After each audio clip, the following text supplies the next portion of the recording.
राज्य के लगभग 5 लाख सरकारी शिक्षकों के ट्रांसफर और पोस्टिंग पर रोक लगा दिया है। हाई लेवल का यह फैसला आया है। हाई कोर्ट ने पहली ही सुनवाई में ट्रांसफर पोस्टिंग पर स्टे लगा दिया है। अब शिक्षक जो जहां थे वहीं रहेंगे और नई ट्रांसफर और पोस्टिंग पॉलिसी बनाई जाएगी। और इसी के साथ इसका पर क्या असर पड़ने वाला है, इस फैसले का, और कब तक फिर सुनवाई होगी, क्या फैसला आ सकता है, इस पर हम चर्चा करेंगे और इस खबर पर हम लगातार नजर बनाए हुए थे।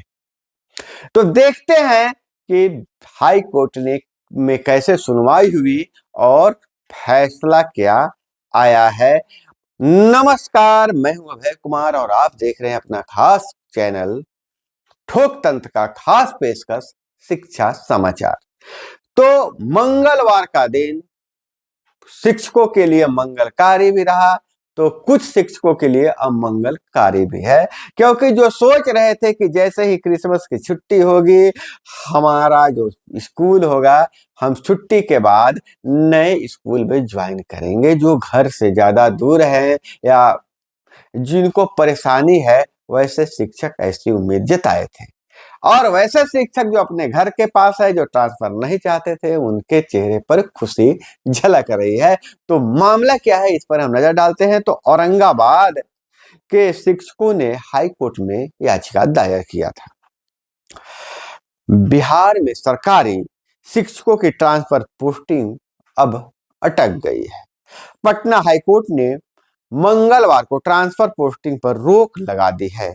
औरंगाबाद के शिक्षकों की ओर से पॉलिसी का विरोध करते हुए याचिका दायर किया गया था, जिस पर सुनवाई के दौरान कोर्ट ने फिलहाल स्टे लगा दिया है। कोर्ट ने सरकार को स्थिति स्पष्ट करने के लिए 3 सप्ताह का समय दिया है। मामले की अगली सुनवाई 21 जनवरी 2025 को होगी।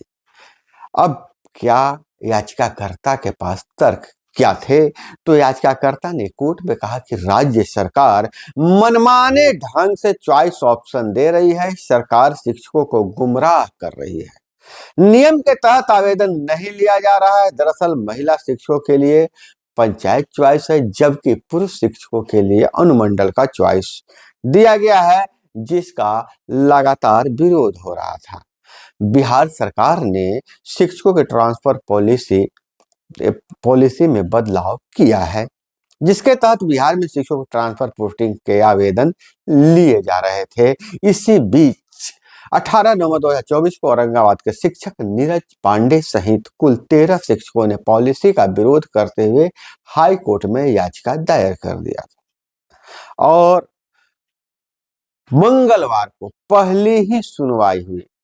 दोनों पक्षों को सुनने के बाद जस्टिस प्रभात कुमार सिंह ने अगली सुनवाई तक के लिए ट्रांसफर पोस्टिंग को स्टे लगा दिया है। अधिवक्ता मृत्युंजय कुमार ने शिक्षक का पक्ष रखा, जबकि सरकार की तरफ से सीनियर अधिवक्ता ललित किशोर ने पक्ष रखा। जस्टिस प्रभात कुमार सिंह की बेंच में सुनवाई चल रही है। पटना हाईकोर्ट के फैसले के बाद शिक्षा मंत्री सुनील कुमार सिंह ने भी प्रेस कॉन्फ्रेंस बुलाया था, उस पर भी हम चर्चा करेंगे।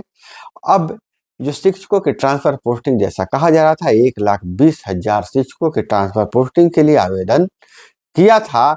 आवेदन के बाद कैटेगरी के आधार पर शिक्षकों को विभाजित किया जाना था, फिर वर्णवार पोस्टिंग की प्रक्रिया शुरू होगी। ट्रांसफर पोस्टिंग की पूरी प्रक्रिया दिसंबर में पूरी की जानी थी। क्रिसमस के अवकाश के बाद जब स्कूल खुलेगा तो शिक्षक पोस्टिंग वाले स्कूल में सीधे पहुंचेंगे, ऐसा उम्मीद जताया जा रहा था, लेकिन बिहार में ऐसा संभव नहीं हो पाया। हाई कोर्ट ने स्टे लगा दिया है।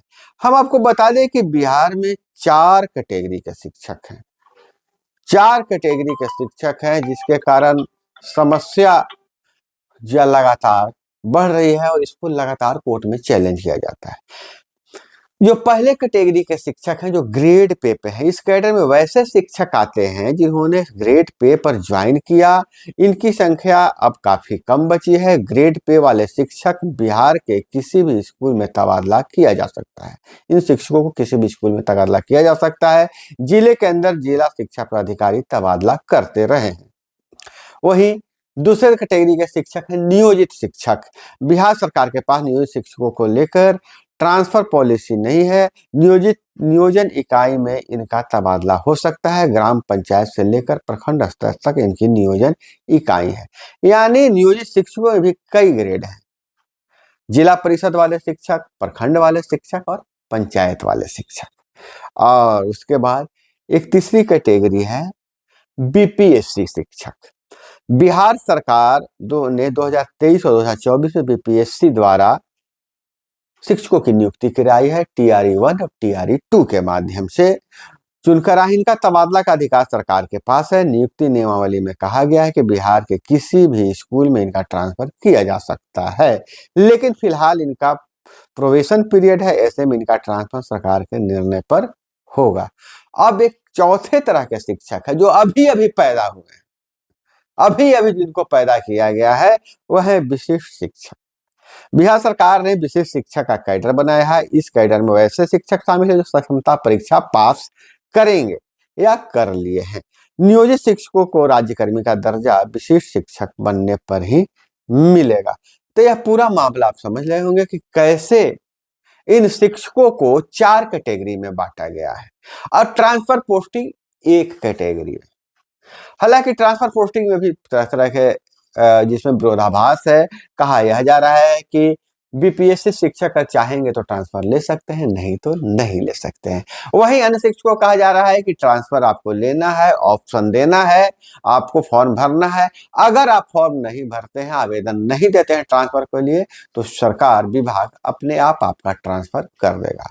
नियमों में विसंगतियों को देखते हुए शिक्षकों ने हाईकोर्ट का रुख अपनाया और पहले ही सुनवाई में हाई कोर्ट ने ट्रांसफर पोस्टिंग के फैसले को स्टे लगा दिया है, जहां शिक्षक इसे अपनी जीत बता रहे हैं।